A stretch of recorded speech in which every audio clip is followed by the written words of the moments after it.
رکھے اور کھلائیں۔ اب روزے کی رخصت کن لوگوں کو ہے؟ کون لوگ روزہ چھوڑے؟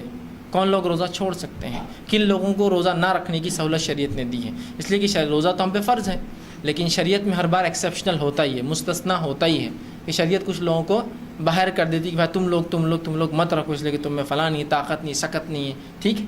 تو اسی طرح کن لوگوں کو جو روزے کی رخصت ہے؟ اب میں وہ باریک باتیں نہیں لوں گا کہ جو بالغ نہ ہوا، جو پاگل ہے، اتنی تفصیلات میں فقہ کی جانے کی ضرورت نہیں۔ موٹی بات کی جو بالغ ہے وہ روزہ رکھیں گا۔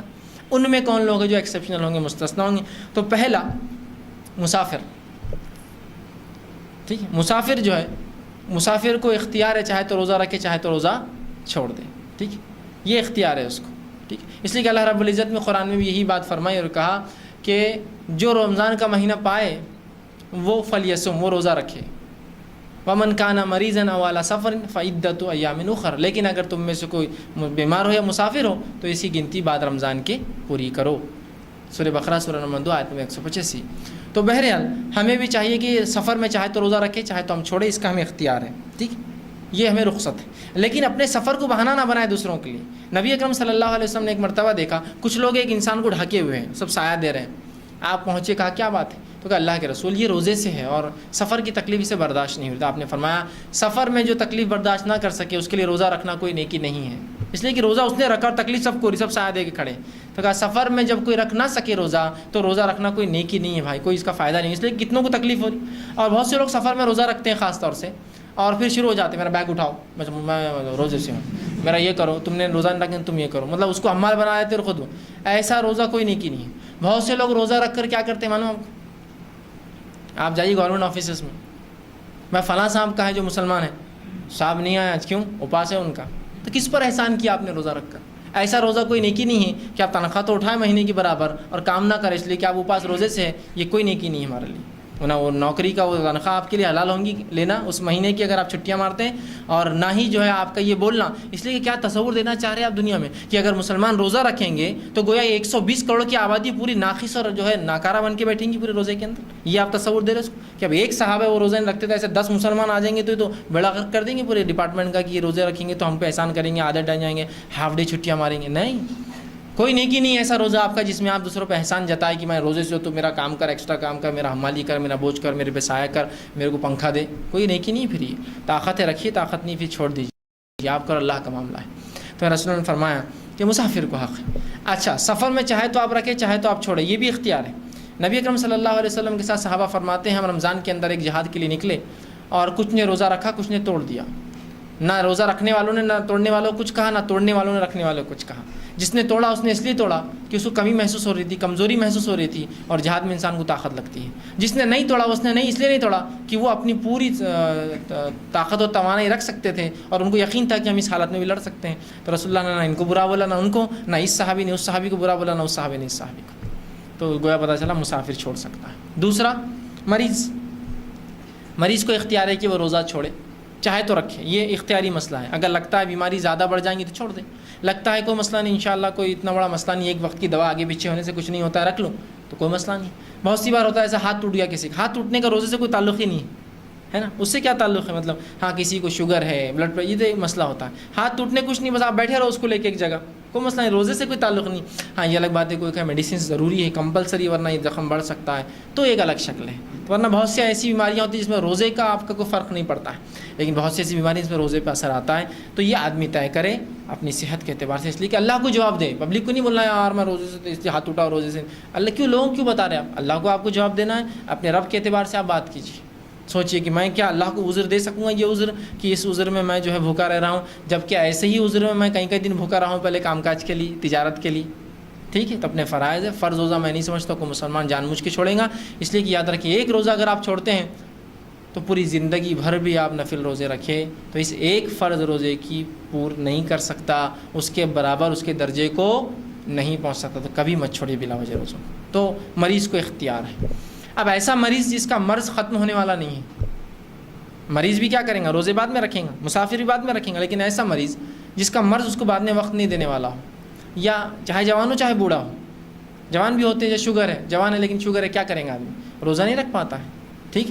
تو ایسا شخص کیا کرے جس کی بیماری ختم ہونے کے چانس نہیں، یا کچھ لوگ ہیں جو کچھ دن تو رکھ سکتے ہیں، 1 دن 8 رکھ سکتے ہیں، 2 دن 8 رکھ سکتے ہیں، ان کا جسم اتنا ان کو سپورٹ کرتا ہے کہ 2 دن میں 1 روزہ، 3 دن میں 1 روزہ، تو باقی 2 کا کیا کرے؟ اور بعد رمضان بھی کوئی چانسز نہیں ہے کہ اس کی بیماری اچھی ہو کہ وہ کرے، تو وہ ہر ایک روزے کے بدلے ایک مسکین کو کھانا کھلا دے.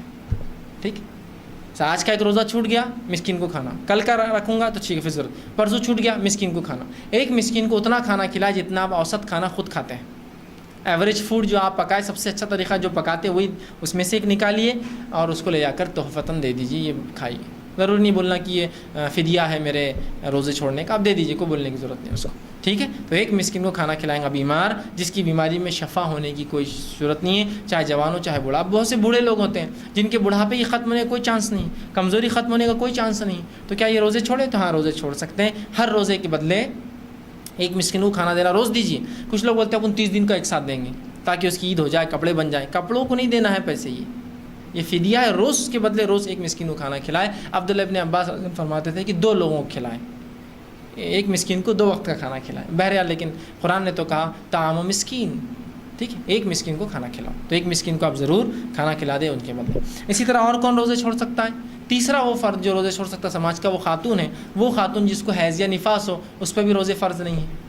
وہ روزے چھوڑیں گی اور بعد رمضان ان روزوں کی پر کریں گی. یاد رکھیں، نفاس اور حیض کا خون آنے سے یا جو ہے شروع ہونے سے یا چل رہا تھا تو اس کے روزے معاف ہے، اتنے روزے، لیکن اس کو بعد رمضان رکھنا پڑیں گے. اس کا کوئی کفارہ نہیں ہے، بس وہ روزے بعد میں آپ کو پورا کرنا پڑیں گے. اور اسی طرح حیض اور نفاس کے علاوہ بھی کچھ خواتین ہیں جن کو اللہ کے رسول نے جو چھوٹ دی، وہ ہے حاملہ اور دودھ پلانے والی عورتیں، رضاعت، جو بچوں کو دودھ پلا رہی ہیں. نبی اکرم صلی اللہ علیہ وسلم فرماتے ہیں، یہ ابو داؤد اور نسائی کی روایت ہے، آپ نے فرمایا، انس بن مالک اس کے راوی، آپ نے فرمایا کہ اللہ نے مسافر کو روزہ مؤخر کرنے اور نصف نماز پڑھنے کی اجازت دی ہے. روزہ لیٹ مطلب رمضان کے بعد رکھنے کی، نمازیں اس کی عادی ہوتی ہیں، نماز رخصت دی ہے. جبکہ حاملہ اور دودھ پلانے والی عورت کو روزہ مؤخر کرنے کی رخصت دی ہے. جو حاملہ ہے اور دودھ پلانے والی عورتیں، یہ اپنا روزہ مؤخر مطلب بعد رمضان رکھ سکتی ہے، بعد رمضان رکھ سکتی ہے. ٹھیک ہے، تو یہ مؤخر کر سکتی ہے، اس میں کوئی حرج نہیں. اب اگر کوئی خاتون یہ کہے کہ کبھی ایسا ہوتا ہے انسان کو کہ ایک پیدر پہ ان کو اولاد ہوتی ہے، حمل ہے پھر رضاعت ہے، حمل ہے پھر رضاعت ہے، حمل ہے پھر رضاعت، کیسے کریں گے؟ 4-5 اگر ان کو اولاد ایک ساتھ ہو جائے، ایک کے بعد تو ظاہر حمل رضاعت حمل، تو کیا پورے چھوڑ دیں؟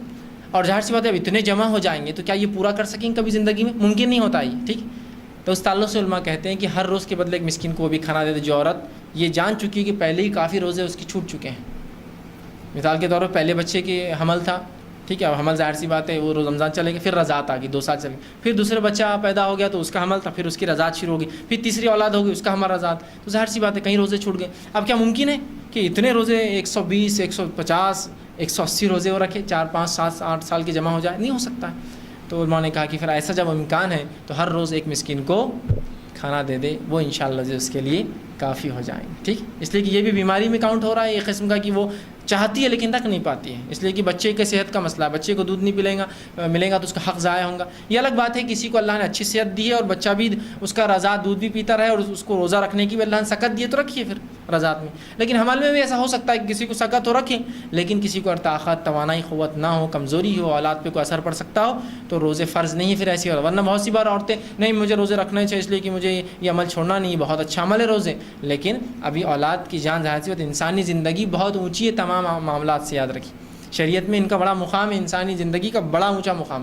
اس حد تک انسانی زندگی کو شریعت نے مقدس سمجھا کہ نبی اکرم صلی اللہ علیہ وسلم کے دور میں ایک خاتون آئی جو زانیہ تھی، زنا، اور زنا کی سزا ہم سب جانتے کیا ہے، لیکن اس نے کہا اللہ کے رسول اس زنا سے میرا حمل ٹھہر گیا ہے. تو رسول اللہ نے کہا پھر تو اب تجھے سزا نہیں دی جا سکتی ہے، یہ بچے کے پیدا ہونے کے بعد ہی سزا ملیں گی تجھے، جا. وہ گئی، پھر وہ اولاد پیدا ہوئی، پھر آئی اور کہا اللہ کے رسول آپ سزا دے دیجیے. تو کہا ابھی اس کا حق ہے تجھ پر. جب یہ کھانے پینے لگے جب پھر وہ گئی اور بچے کو ساتھ لائی جبکہ اس کا دودھ چھوٹ چکا تھا، وہ کھاتا پیتا تھا. اس نے رسول اللہ کے سامنے اسے کھانے کی چیز دی، اس بچے نے وہ چیز کھائی. اللہ کے رسول کو اطمینان ہوا، آپ نے کہا کہ اس بچے کو لے لو اس سے، اور اس عورت کو سنگسار کرنے کا حکم دیا گیا، اسے قتل کر دیا گیا. تو اندازہ لگا انسانی جان کی حرمت کہ وہ اولاد جو پیٹ میں تھی اس کی کیا غلطی تھی اس زنا کے اندر، اس کو سزا نہیں ملی، اس کو پیدا ہونے کے بعد بھی سزا نہیں ملی، اس لیے کہ ابھی اس کا حق رضاعت، اسے رضاعت دودھ دیا گیا. اس کے جب کھانے پینے لگا اس کے حق اس کی والدہ سے ختم ہوئے، تب اس کی ماں کو سزا دی گئی کہ اسے سنگسار کیا گیا. اور جب اس کو مارا گیا اس خاتون کو، سنگسار سزا پتہ ہے نا، زمین میں انسان کو گاڑ دیا جاتا ہے اور صرف چہرہ اوپر ہوتا ہے. جب اسے پتھر مارے گئے تو اس کی جان نہ نکلتی ہے. علی بن ابی طالب رضی اللہ عنہ موجود تھے, انہوں نے ایک بڑا پتھر اٹھایا اور حدیث میں آتا ہے اس کے چہرے پر مار دیا. جب مارا تو خون کے کچھ حصے جسم پر اڑ گئے, جس پر آپ نے کراہت کا اظہار کیا. یہ مطلب زانیہ تھی اور اس کا خون میرے جسم پر اڑ گیا. تو نبی اکرم صلی اللہ علیہ وسلم نے کراہت کی ضرورت نہیں. اس عورت کی توبہ اتنی خالص تھی کہ اگر 70 مدینے کے لوگوں میں اس کی توبہ دے دی جاتی تو سب کی مغفرت کے لیے کافی تھی. 70 لوگ, اس لیے کہ اندازہ لگائی زنا تو کونے میں کی تھی اس نے, کسی جگہ آ کر نہیں بولتی تو کون دیکھنے والا تھا؟ کوئی مانیٹر کر رہا تھا اس کو کہ اس نے زنا کیا؟ کسی نے دیکھا. پھر بھی آئی اور بولی, اپنے گناہ کا اعتراف کی. جب رسول اللہ نے کہا جا پیدا ہونے کے بعد آنا, تب بھی اس کو 9 مہینے کا موقع تھا, بھاگ جاتی. کہیں کو واپس آتی پیدا ہونے کے بعد, چھپ جاتی. تب بھی وہ آئی. اس کے بعد 2 سال کا پھر چھوٹتی اس کو, جا رضاعت کے بعد آ, تب بھی وہ نہیں بھاگی. کتنی اس کی توبہ خالص تھی کہ 3 سال بعد بھی سزا لینے برابر آئی اور رسول اللہ نے پھر اس کو سزا سنوائی, اندازہ لگائی. تو بہرحال جو ہے ایسی عورتوں کو جو حاملہ ہو, دودھ پلانے والی ہو, رخصت ہے. پھر ان کی صحت, توانائی, تندرستی کہ تو وقت, حالات, زمین, زمانے, لوگوں کی صحت الگ الگ ہوتی ہے. لہٰذا آپ ڈاکٹر سے کنسلٹ کریں. شرعی حکم میں نے بتا دیا, ڈاکٹر پرمٹ کرے تو رکھیے, اگر اجازت نہیں دیتا ہو تو میں سمجھتا ہوں احتیاط کرنا یہ زیادہ آپ کے لیے بہتر ہے. ٹھیک. اسی طرح کسی اور بھی عذر سے اگر آپ کو دن کے کسی وقت میں بھی روزہ توڑنا پڑے تو آپ توڑ سکتے ہیں. ٹھیک. بہت سے لوگ کہتے ہیں کہ رمضان کا روزہ 10 بجے کے بعد نہیں توڑنا, ایسا کچھ بھی نہیں. سفر, مسافر ہو, جہاد میں گئے ہو, بیمار ہو, کچھ بھی ہو, آپ کو لگا کہ روزہ رکھ لیتا ہوں, دیکھیں گے سفر میں پھر تکلیف ہوئی تو توڑیں گے, دیکھیں گے جہاد میں ضرورت پڑی تو توڑیں گے, دیکھیں گے بیماری بڑھی تو توڑیں گے. ابھی تو لگ رہا ہے سر درد ٹھیک ہو گیا اور کب کبھی ختم ہوگی, بہت زیادہ جاڑا تھا رات میں, لیکن دیکھتے ہیں, انتظار کرتے ہیں, رکھ تو لیتا ہوں روزہ.